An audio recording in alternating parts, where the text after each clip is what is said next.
turn up. That's fine. I think maybe we'll get started, and as people come in, we'll just let them in. It's an amazing turnout today for a Monday, when everyone's got 100 emails to respond to, I would have thought. But well done. Just going to check there's no one else. Oh, we're good to go, I think. I think we'll get started. Okay, hello everyone, and thanks for joining us today for the London CTO event, Challenges, Failures and Lessons of Building Mobile Products at Scale. I know we've had a lot of the community asking me to host events in regards to failures. Failure seems to be a really big thing everyone's interested in. So I'm really excited about this event.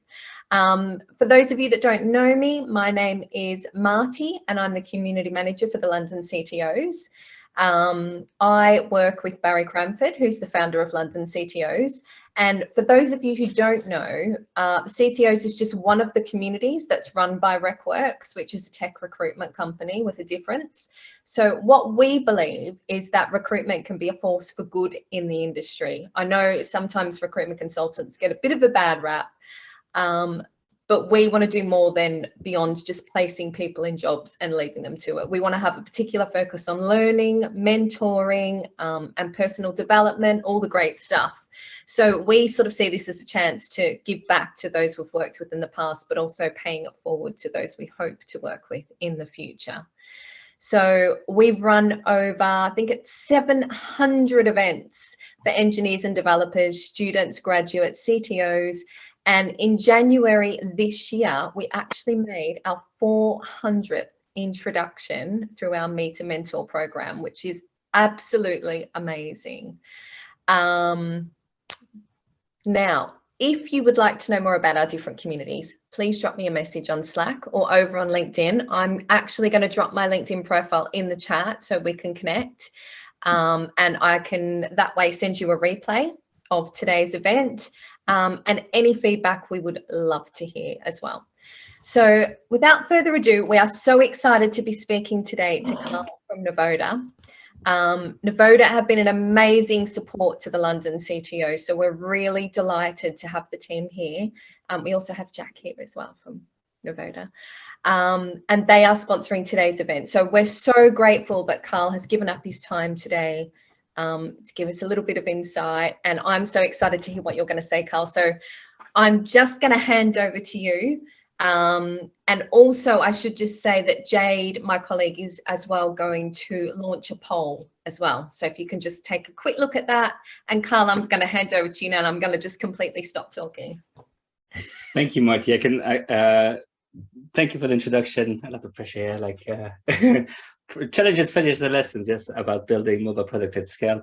I can attest to what you just mentioned about RecWorks and Barry. Thank you so much for giving us the airspace to share some of the things that we are interested and excited about. And so this is really about building mobile product at scale. So who am I and why should you care about listening to me on the Monday? So I founded and I am the managing director of a company called Novoda. We are a digital product agency that has been building mobile apps for a good portion of 15 years. The reason I kind of introduce us like this is because 15 years ago, when we started, it was very much design and build. So somebody would come to us and say, hey, we need an app. We don't know why. We don't have any mobile capabilities. Can you build it for us? And we would say yes. While today, it's a bit different.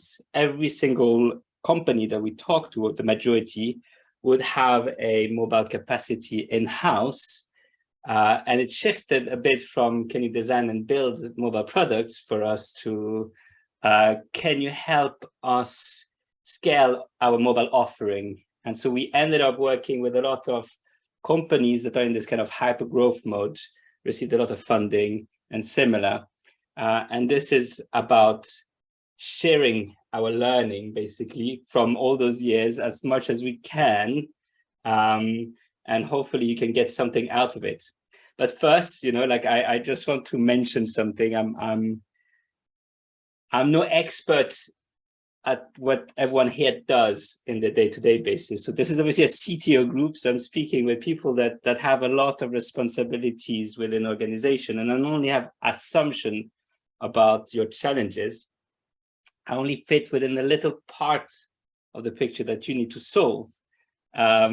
And so I hope some of this presentation will not come out as, too much assumption and maybe a bit cocky. Like I'll try to bring some of my learnings and what I've seen within organizations to the group here.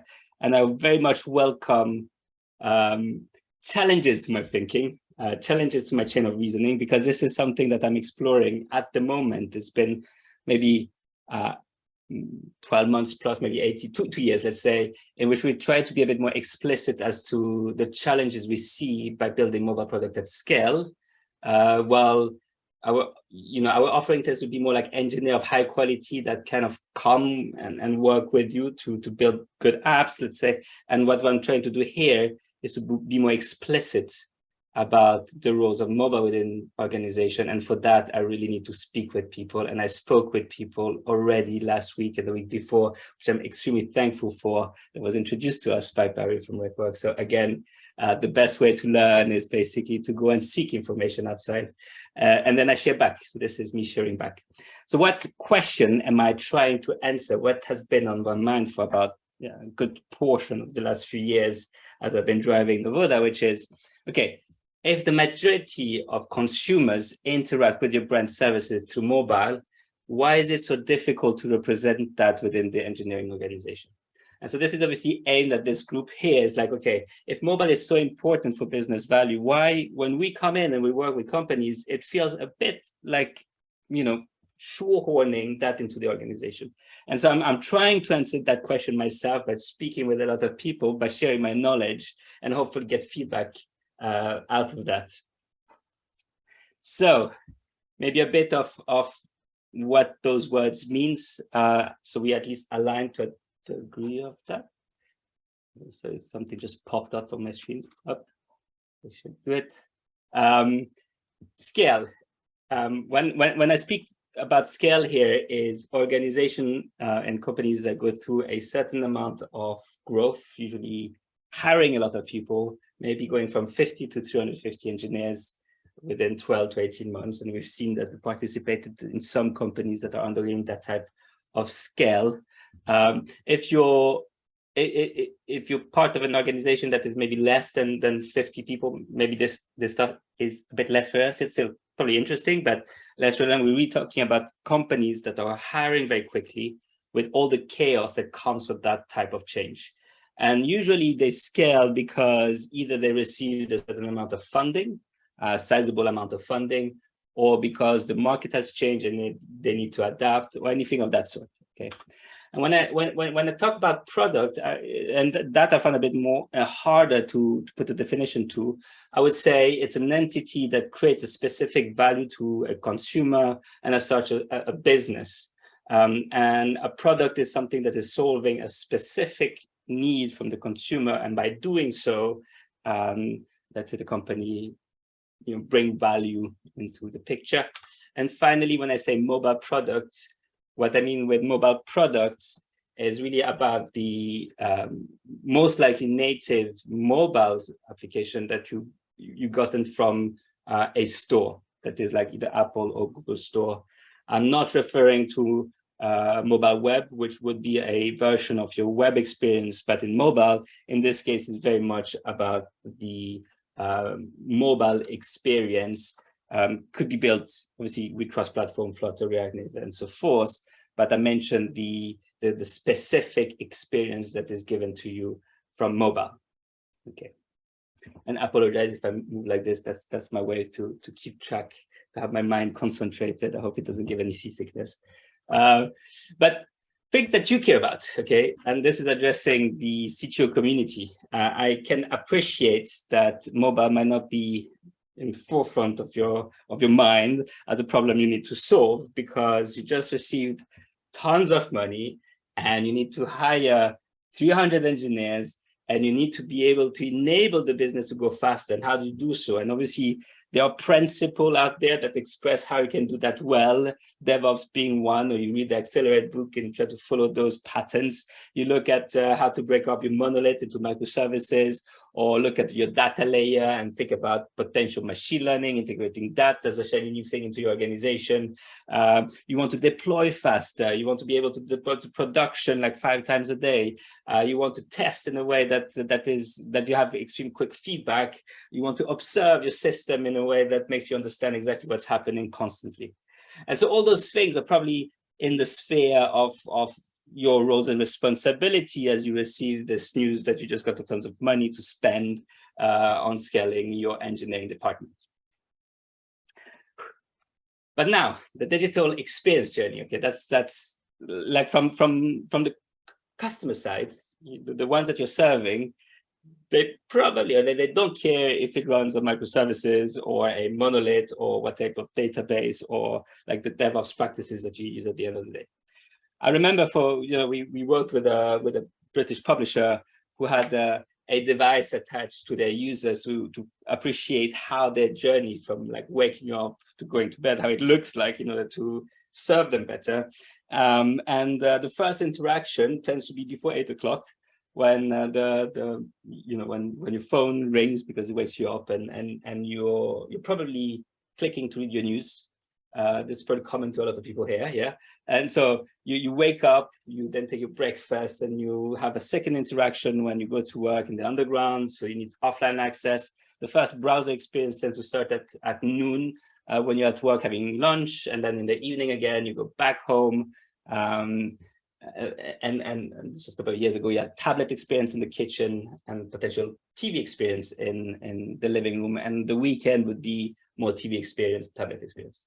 Okay, and so you have this kind of journey that your customer are having across multiple devices, which today is mainly driven by this a mobile experience first, rather than the browser experience. The browser experience tends to come much later or comes at work, and there's less and less and less of it as mobile becomes more prominent as what you can do from within mobile. And to map that, and I appreciate this might be not the best argument here, but like to map that to actual business value, there's an indication that if you have 4.5-star application, and this was comparatively probably to mobile-centric apps on the store, you have something around between 20 and 30% more revenue as an organization, and similar profit is increased with the quality of the application that you release on the store. This is a point that I probably want to explore a bit more, which I'm not going to do in this topic, because it's not about product and value, but to give you an indication that if you as a CTO, like your intention here is to enable your business to scale in order for you to go faster and generate quicker business value, there is something there that if you focus on the digital experience that the consumer have of your brand, and you focus on your mobile experience, you're probably going to deliver value faster. Okay, but so my question is this. It's like, how well does your engineer organization mirror that customer journey? So when you look at how you organize yourself, how well does it map? Because if it doesn't map well, you will not be able to serve your client well. And if it does map, then you probably can just turn this off and say, I'm doing this first. I don't need to listen to the rest of this talk. But so this, again, as we come in, we see this over and over within the engineering organization. Mobile sits at a specific place, which is a bit weird. I'm failing to have a better word for it. And it's been mainly on my mind to answer why. And I think one of the challenges with mobile is that it doesn't really fit under the product office, nor does it really fit under the engineering office. Okay, because on one hand, you build something. Let's say a mobile engineer will build something, release it to the store, and will be judged of the quality of the work straight ahead by the consumers. 5-star, 1-star, 1-star, very demotivated. 5-star, you celebrate. You celebrate the amazing work you've done. And so, like engineers that are within the mobile engineering teams tends to be very much focused on the product that they deliver, because the value that they give is judged straight ahead And at Novoda, for instance, I remember a lot of our engineers like to refer to themselves as product engineers. They like talking and thinking about the consumers that they serve, and they try that's their responsibility. They feel they have a responsibility making sure that the experience of the user is as good as you can get, because that will lead, good ratings and as such, like celebration of that team. But at the same time, there's a certain degree of engineering practices, how you deploy mobile application, how do you sit within the engineering organization, how well do you access the APIs, how do you participate in building those APIs, linting, the quality of the code base and so forth sits within the engineering department. So mobile has this weird place that sits in between engineering and product. And ideally, if you ask me, I would say like, okay, well, 80 to 90% of the code base should be related to UI, user interfaces, and the user experience of those devices. But the reality is not that. The reality is probably more 50-50. You have 50% of a degree of backend type of, within mobile, backend type of code that connects to APIs, cache, and so forth, and maybe 50% that relates to the UI and UX. And that is the challenge, okay? So I came up with kind of two hypotheses to this language presented so far, which is, okay, if you can increase your business value if your engineering department support better your mobile teams. And the second hypothesis is getting mobile right is hard and challenging because there's no clear ownership between product and engineering. Okay, and in the remaining slide, I'll try to unpack some of this a bit better. Okay, but let's first see. So why is mobile a challenge? Because I obviously, as I present this, I separate mobile engineering from the rest of your engineering department. This is the kind of assumption that we've seen. And so let's unpack what makes mobile different.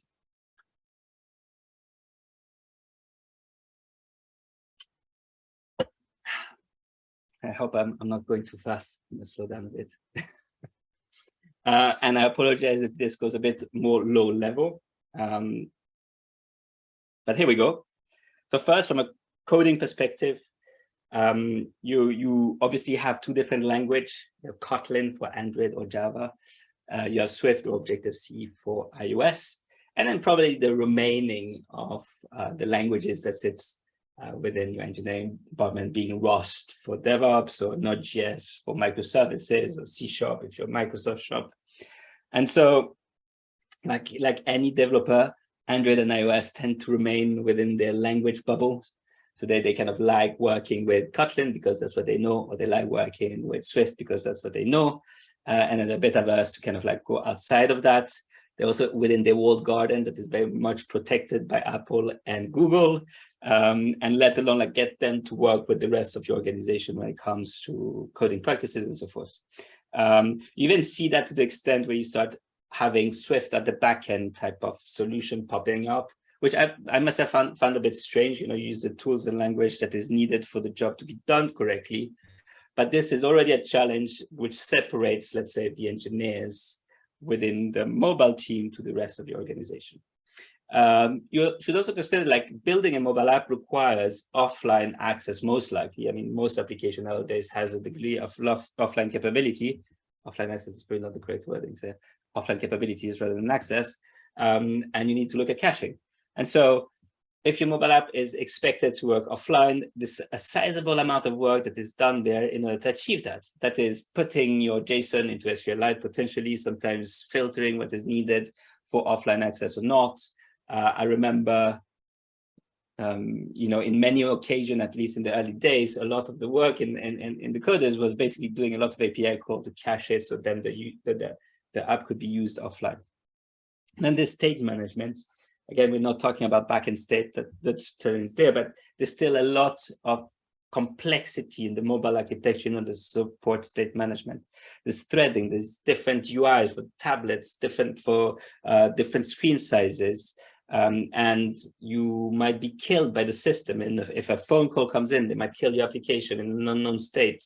You start by clicking from a notification or from the logo. So like the state of your application is something that evolves much more than, let's say, a web application in which you can just like refresh the page and then you're probably back on track into where you were left last time. But in a mobile app, it's different. You have like caching, you have states, you have to consider all those things as you build your mobile product. And then when it comes to build and test, again, to integrate further into your engineering department, again, is different. On Android and iOS have their own system, their own complex tool chain. On Android, you have Gradle. On iOS, you have Xcode Plus. You cannot really move away from them. If you try, it will be painful. So you have those different tools that is part of your engineering that you need to support and maintain.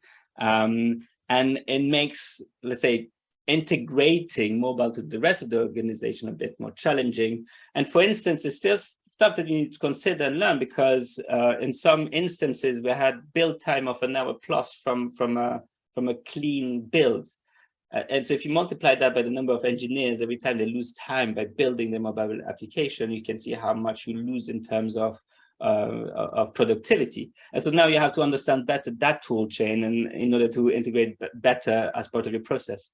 Going then further to that, you have the testing phase. So testing on mobile is a challenge. You have things like location and others that comes into the picture, but also just end-to-end tests can be very fiddly. As I mentioned before, you know, a device can just pop up because, let's say, the battery is down and behave differently. And it's hard to manage that in an environment that is completely controlled by yourself. You need physical devices to do those tests, and those physical devices need to be attached to a computer and so forth. Developer tends to use latest devices to do their own testing as they code their application, which is probably not representative of your users. And then when you try to run that in continuous integration and continuous deployment infrastructure, it's even more complicated. If you want to test, let's say, iOS devices, which you should do, you need Mac machines in order to do that, because you need Mac to be able to compile and run iOS applications. And so you have this layer of complexity added to mobile, which, if you haven't thought about it, just feels not necessary. But it exists, it is there. And then finally, like modularization, again, if you grow and you grow your team because you're scaling and you go from 5, 10, 15, 20, 25 engineers, you need to start breaking down those into modules, and then having different modules leads to a longer build times, which leads to a less good developer experience. And again, it's a challenge for you as a head of a department to kind of solve all those problems, which seems to be very narrow to just mobile. And then finally, you're ready to release and monitor and deploy those applications. And this is where it becomes more problematic, because there's no rollback. When released, it is released. It's literally installed in an environment that you do not have control over. It's on clients that you cannot force to either upgrade or change. And so it's out there in the world. And if you need to roll back, you can't. You need to have a hot fix that up the version of your application, and you still need the user involved in that decision to roll back or actually upgrade the application to the latest release that you want them to be at, which also lead to then API support and versioning. So now that it's out there, you need to support it. So if you have a typo in your APIs, you cannot just change it.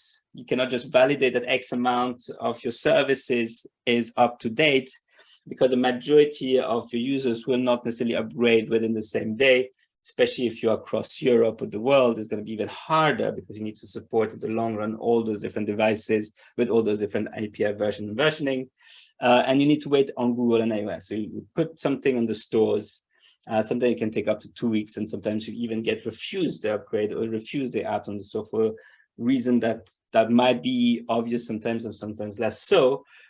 But again, you're at the mercy of the duopoly between Google and Apple in the way that you want to release your product, your solution. And you might include in that material that relates to marketing as part of that release.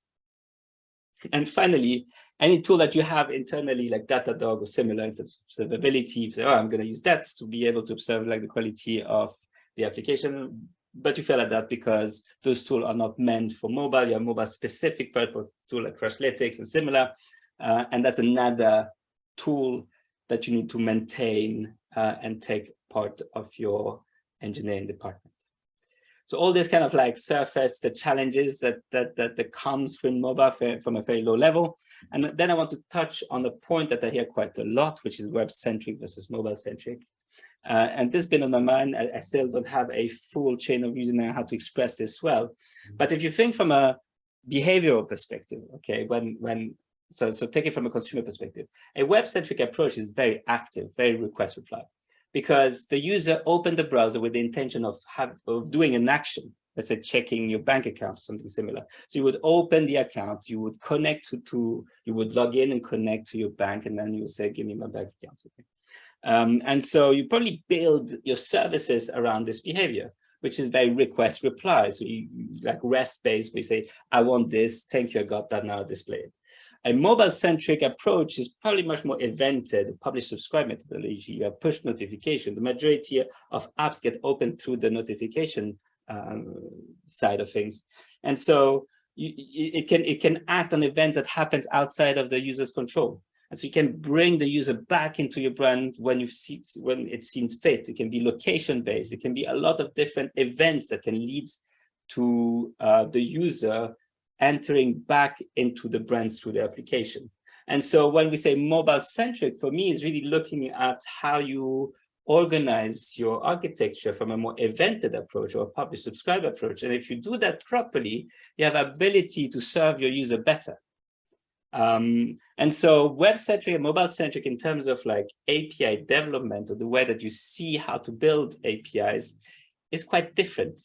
And I remember, and to give you an example, for instance, we worked with, did I mention this already? I've repeated this so many times. I'm not sure if I mentioned this, but like a publisher, and I didn't, a British publisher a long time ago.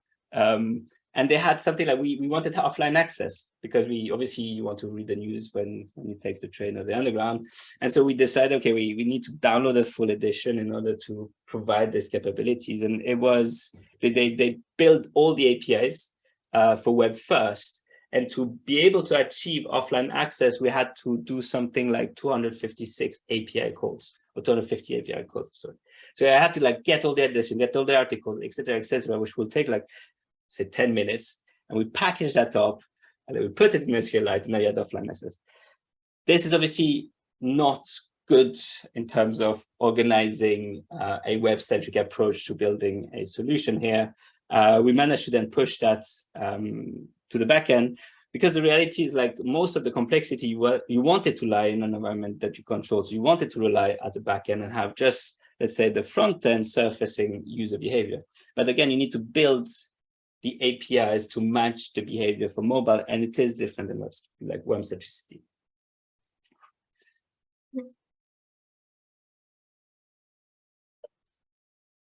So, sound familiar? And I'm sure this is a leading question, given that I just presented a lot of the challenges with mobile. So you might be like, oh, yes, this sounds familiar. But just to reiterate a bit, okay, does mobile feel like a black box? You know, it's on its own island. It's very difficult to push innovative features into mobile. Technically, it feels a bit like an oddity. You have an ambition to break down your services into microservices and have cross-functional teams that have like clear goals and so forth. While mobile is just this one monolith that has this one binary per platform that represents your entire brand and your entire services into this one thing that you release an app store and you have no control over. There's no rollbacks and there's no observability around them. It feels overly complex and expensive. I mean, if I need to build something, let's say with a web front end and my API team, it can be done within a week. But when I try to do the same with mobile, it seems to be like a month. Why is that? Why is it so much longer? Why is it so much more expensive to do it on mobile? And there's a strange team dynamics here, as if, let's say, the API gateway is the wall that separates the mobile team from the rest of the organization. The mobile team don't interact with the backend, and the backend don't interact with the mobile team. It seems that the backend team thinks that it's oversimplify the complexity of mobile, and just mobile engineers are very averse in touching anything that is not relating to mobile. And so if this sounds familiar, which that this leads to, well, it leads to isolated mobile teams with an overflown backlog. There are no clear boundaries, which tickets goes where. Like the mobile team get really, really busy very quickly because everyone within the organization has a degree of need from the mobile team, but that boundary is not very clear because of the backlog being filled up. It feels impossible to drive innovation. You cannot really experiment on mobile, even though your users are on mobile. And as such, you know, as a CTO, you start questioning the technology that sits in mobile. Maybe it's too complicated. Maybe we've overcomplicated the mobile engineering here at company X. Maybe we should look at React Native, or maybe Flutter could be a solution to all those problems in order for us to go faster. Or maybe more isolation is necessary. That is, let's create an innovation lab over there with 20 engineers, mobile plus backend, no web front end, and they will deal with this kind of mobile product side of things. So I don't really have to care, and then we'll be clear on the boundaries between that team and the rest of the organization. And we've seen this, by the way. I mean, we've been part of a lot of innovation labs. We've been part of a lot of companies that want to move away from their native stacks. Okay, so look at the case study to reinforce this point. Checking on time. Mobile challenge within a web-centric marketplace. And so this is a company, so a bit of context. It's a 350 million in revenue, about 500 employees, 150 engineers. It's a sizable organization with a strong digital presence in several European countries. This is paraphrasing, by the way, but this is a proper case study. They declared themselves as web-centric. They formed in the late 90s. So digital-first organization. Back then they were cool. Now they're less so. They refer to themselves very much as being web-centric, still in a negative way nowadays. And for the last 5 years or so, the board has been pushing to become mobile-centric. And that language is heard at the C-suite level as much as the developer level. They recently migrated to microservices. In the 2000s, they had like their own data centers, and now they are on the cloud or in the cloud with microservices everywhere. They broke down the data layers and so forth. They work with a very famous consultancy company to achieve that, and they have a very ambitious product push. So they changed the leadership, and they have renewed ambition to corner the market better, the market share better, and they've seen some negative trends in mobile. That is, the user acquisition and the dwell time of the user in the app is going down. It's a highly competitive market. They are not sure why that is. They're functioning in a certain way. And so we were speaking with the CTO on all those points for a fair amount of time. And guess what question they asked us? After all this, they presented and they say, Carl, should we adopt a cross-platform technology? So we say, okay, well, let's figure it out. We went out, we took some experts in Kotlin multi-platform and React Native and in Flutter, plus native developers, and we put the team together and say, okay, let's figure out what we can do here. We spent 50 hours of interviewing people from top down, so like the C-level, the CTO, the CPO, and so forth, all the way down to the developers themselves on the team, on the web team, on the mobile team. We spoke with about 30 people for 5 weeks. And we spoke with 7 companies that were working kind of in the same space with the same amount of engineers to come up with a answer. I mean, clear here, like cross-platform was a bit of a dud. Nobody really cared about cross-platform. The challenges were different, and challenges kind of lied a bit here. So if you looked at how the department were organized, you have things like user retention, user acquisitions, monetization, seller satisfaction, search. They were all team squads or whatever terminology you want to use, which has all the capabilities, cross-functional teams. So I think they were React front-end, back-end, I forgot the language, DevOps, design, product, all were represented within those teams. And as you can see, it's quite implicit as to what they're trying to do as a team. The KPIs are quite implicit, even though they can be a bit more explicit. But just by saying user retention, you understand that the intention of that team is to make sure that the users are happy and they stay within the application. And then you had iOS and Android, 2 other teams that had no clear KPI. What is a KPI of a team that is called iOS or a team that is called Android? Is it just to have an Android app, or is it just to have an iOS app? It was unclear on where they were sitting, even though they were part of the same organization. Yeah. So on one hand, you had like this cross-functional full stack engineers, and then you had this other that were doing mobile. To solve that problem, they thought, okay, well, how about if iOS KPIs is under user retention and Android is under user acquisition, and because both of them are mobile, at some point or the other, they'll just sync up and align on KPIs. Obviously, that did not happen. What challenges did we see after doing all those interviews? Well, there was a very low developer engagement. The employee engagement was relatively high across the organization, except the mobile teams. There was a lack of trust and leadership on vision of what the mobile teams were about. There was an overflown backlog because all these other teams needed to have something from the mobile team. So they kind of like pulled that and like forced it into the backlog of the mobile teams, sometimes within the sprint itself. And the mobile teams were completely overwhelmed by all this work that was external to what they were trying to do.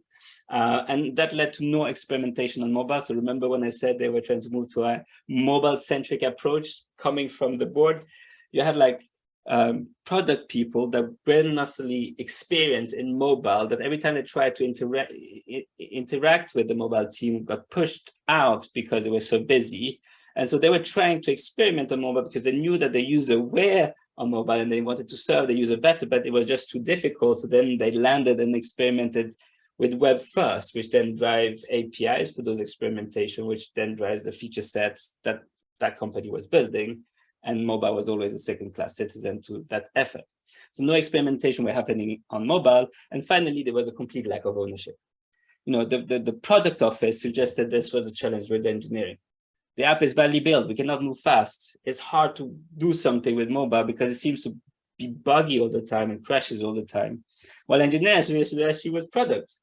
So it's a lack of roadmap. There's a lack of vision of the application. We don't know what we're serving with this app there, this Android app or this iOS app. And so there was this kind of battle between engineering and product and no clear definition on what the role were for the mobile teams. And that created the most amount of frustration. So we needed to solve that. So we basically went from, should we adopt a cross-platform technology to a kind of more wider questioning, which is what changes the strategy should we recommend in order to increase the throughput and hence the quality of the output of the mobile teams. Have a mouthful to rework on that.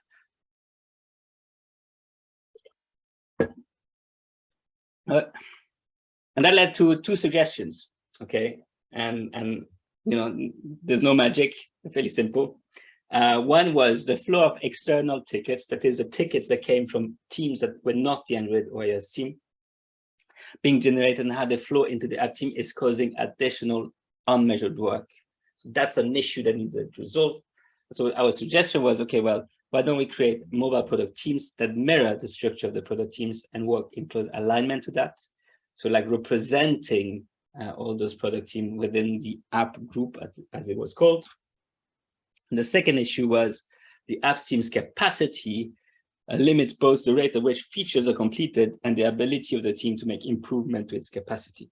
So basically letting the team solve their own problem when it comes to like the quality. And so the suggestion here was to create an explicit focus on improving developer experience to unlock productivity gains.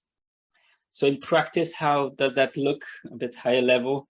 And so we had those different teams on the user acquisition, retention, monetization as an example. Each had their own iOS and Android engineers. I put a question mark there because the numbers were still to be defined. They had some capabilities when it comes to user research, product management, engineering management, and that is all supported by this core mobile platform team that is responsible for accelerating the mobile development, the tooling, making sure that it integrates better into the rest of the organization. And so this was our suggestion, and it's a bit too early to say if it's working or not because it was a bit recent, but other thoughts into that. When we presented this, one of the first things was, well, the mobile team will really grow drastically, because going from, I think it was 12 engineers, both in Android and iOS, if each of those platform team required more people, that kind of like elevate the number to something like 30. And so speaking with other CTOs within other organizations, is like, okay, when does this become useful? And I think like if you're sub 16 or 20 engineers, probably breaking it down like this is not that useful. You're adding a layer of communication and challenges and management that is not necessary, and you probably could manage with this Android and iOS. But if you intend to scale, so if you want to add a certain amount of engineers to your team and the ability to then tackle market-specific intention and have teams that adapt those KPIs, that is probably a good idea. So like 16 engineers or less, probably not worth it. 16 engineers plus, and you intend to scale and grow that team, probably you should look at it this way. Roles and responsibility of the platform team. I'm not sure how many people here have a platform product divide as part of the engineering department. It took me some time to kind of look at what does that mean from a mobile perspective, and actually there's quite a lot of stuff that a platforms team can do within a mobile team. It was suggested something around 30% should be part of the platform team, and the platform team's roles and responsibility, from looking at the design system to tooling, to build tools. If your build tool is an hour and you manage to reduce it to 15 minutes, you can imagine how much happier developers would be on those teams. And so like that was kind of like the percentage of the teams that should be focused on the developer experience.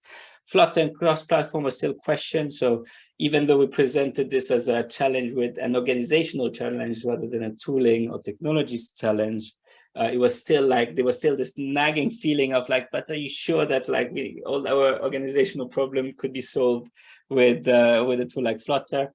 And actually, as I was speaking with CTOs last week, something I really liked that came up was, you know, iOS and Android don't even talk to each other, but if you have this layer that makes them bridge and have empathy for each other, that's a big plus. And having something like Flutter forces that. And I quite like this idea of empathy between engineers, and that the tool can help with that. And then finally, if you elevate what I just presented a bit further and you look at, instead of team structure value stream, you can even go further down, mapping the value that you bring from a business perspective into the team structure. But this is still something I'm exploring and speaking with different companies about how to do so within an organization. So what? This is my final slide, and then I can look at questions. What is this all about? What I've tried to say is well, try to reflect your organization and your mobile teams. That is like, your customer will thank you if you have the ability to serve them well. Make sure that that is well represented in the way that you look at your engineering. Hire people with empathy and broad knowledge. You know, people that can come in, that don't mind jumping between the different technologies and talk to each other. So you'll have a better cross-functional structure, especially in mobile, because mobile tend to be fairly focused on their own skill set. If you have mobile engineers that are happy to talk with backend, and this is something that we at Novoda are trying to work on or train people on. I think it's important. It's important to have this curiosity mind when you have engineers and look for people that fit that mold. Thinking customer experience. Customer experience is really important for the value that your business bring to its customers. So get closer to the CPO, maybe try to understand the journey better, try to understand how that journey map to what you do on a day-to-day basis on the different teams that you manage. And then involve mobile early as part of your decision. That is, think from a mobile perspective on which, let's say, CI tool you're choosing or how you build your API. Involve them in their thinking, because you might be surprised as to how they might think an API should look like for mobile. And that is it. I hope. Thank you so much. That was amazing. Thank you so much. We have actually got quite a few questions coming in, so I'm just going to run through a couple of them. Sure. Where has that gone? John was asking, he'd like to know if Carl sees any difference in the complexity issue between the native apps he's concentrating on now and, does that say React native apps? Does that make sense? Where can I see the questions? It's a little bit further up. Or John, if you're yeah, it's you were talking, Carl, about the native apps, concentrating on that, and I was wondering what would it be different if there was React Native in particular, because that's much closer to the web tech that this company was based on. Yeah, so I think I understand. So couple of things there. It feels like React Native, okay, and this is my opinion, please. Yeah, I understand the question because, okay, you have like a team that might focus on JavaScript. So there's full stack engineers. And so they have like potential React capabilities, Node.js capabilities in order to publish to like serverless. And then you look at, okay, React Native is a JavaScript based solution.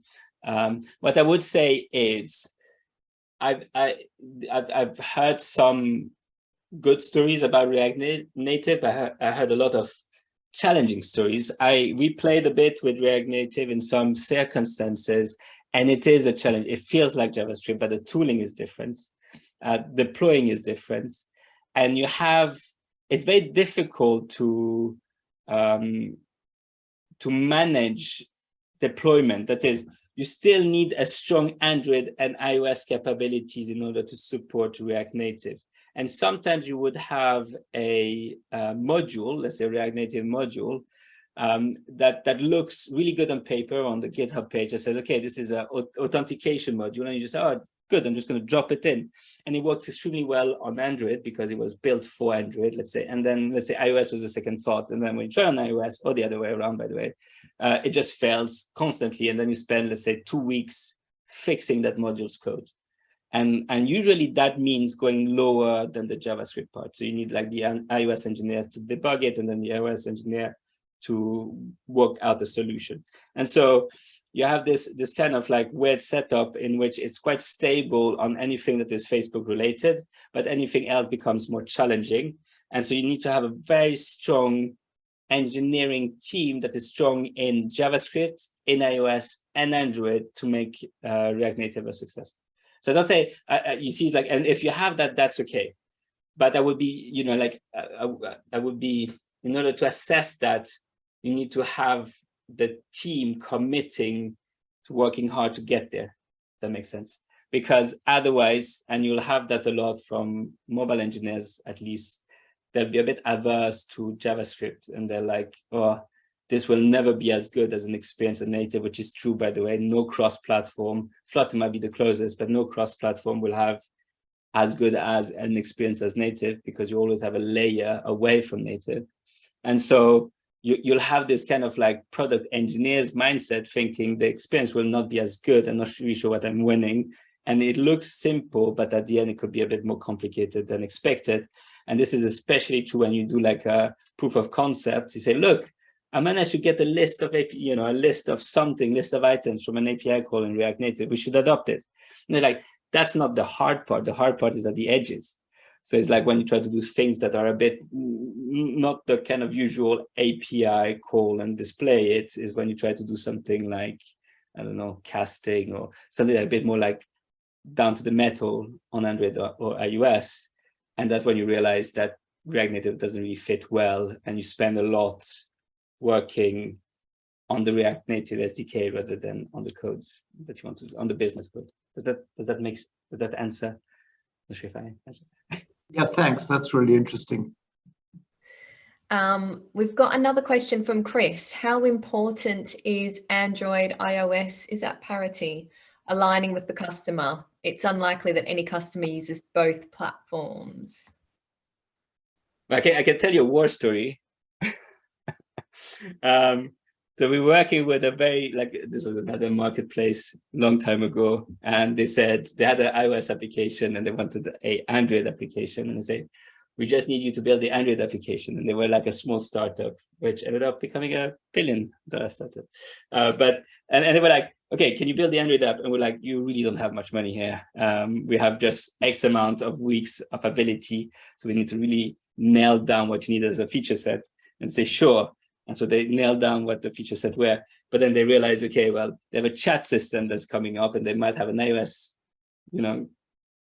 person chatting with an Android person. And so you need to have like the same feature set kind of like on both applications if you want to have the same experience. So it ended up having like, oh, but you need to implement this, you need to implement this, you need to implement this in order to be, not necessarily they use the term parity, but it's more like for the customer experience to be the same.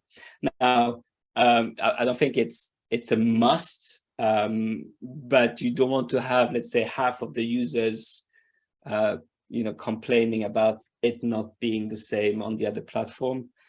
So you see, like, a sprint or 2 sprint off in terms of priority, I reckon is okay. And what we've seen in many cases actually is like, you might want to target a specific user as if you try to get the market fit. So if it's a new product, it's quite expensive to do it on both platforms at the same time. So you might want to lead with one platform, but you should really aim at having a degree of parity at some point or the other. And to add to that, by the way, is like what we've seen in some organizations is actually a move to Flutter to gain that parity. And so I mean, really, have we seen like the team dynamic being good on Android and iOS at the same time? So you always have one team that lag maybe the other team.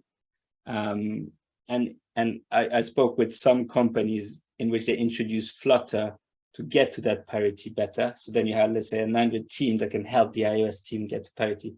And that's a good way of seeing it. I think what we suggested in the past, which I quite like, which is have one backlog ticket for both Android and iOS. You start having more conversation, you have like API discussion that is done with both teams, and then you build it together. Or at least even if you have like 1 week off, but you have more collaboration between iOS and Android. The least amount of collaboration is the problem, I think, with the lack of parity for me is more like if Android is 2 or 3 months ahead, they'll never speak with the iOS team, or the iOS team will never speak with the Android team. They will just be separated because they're not working on the same things. I hope that answers the question. I'm more than happy, by the way, to answer more details outside of this call. We have got another question from, oh, I've lost it. It's gone. Nitish, I'm so sorry. I'm sure that's not how you say your name, and it's much nicer than the way I'm pronouncing it in my awful accent. Can you see it there, Carl? I missed why going on with non-cross-functional was preferred over Flutter or React Native. Any thoughts on progressive web apps? Feel free to come up and ask, Nitish, if I've... But I miss we're going... Or you want to add to that? With non-cross-functional was preferred. Hopefully they're still here. Any thought on progressive web apps? Well, I can answer the progressive web apps. I mean, it's war stories if you look at it from from a publisher perspective. I liked it. I really like it. I think like if you start off, I think the best thing to start off with, if you're completely new, would be mobile web. So make sure you get that right, because then you have the most amount of users. It depends. You see, like if you're in a highly competitive market, I wonder if progressive web apps will make you competitive against someone else who might be mobile focused and have a native experience. And I think as well, if you're scaling your capabilities, and mobile is really important as part of the customer experience. I'm not familiar with the customer experience in which progressive web apps were positive. It's okay if you just have to display information about something. If you need to really map to the customer journey, it will just not do. Apple is not very good with progressive web apps. Google a bit more, but still is very broken. There's a Google Maps progressive web apps as an example. The UI is very buggy. The frame rate is not so good. So again, it's like, it depends what you're trying to achieve. Is it just to have something out there? Then yes. If it's because you really want to nail the customer experience to the point that you really answer their needs, probably not. I don't really fully understand why going with non-cross-functional was preferred over Flutter or React Native. If you could elaborate on that, I could try to answer.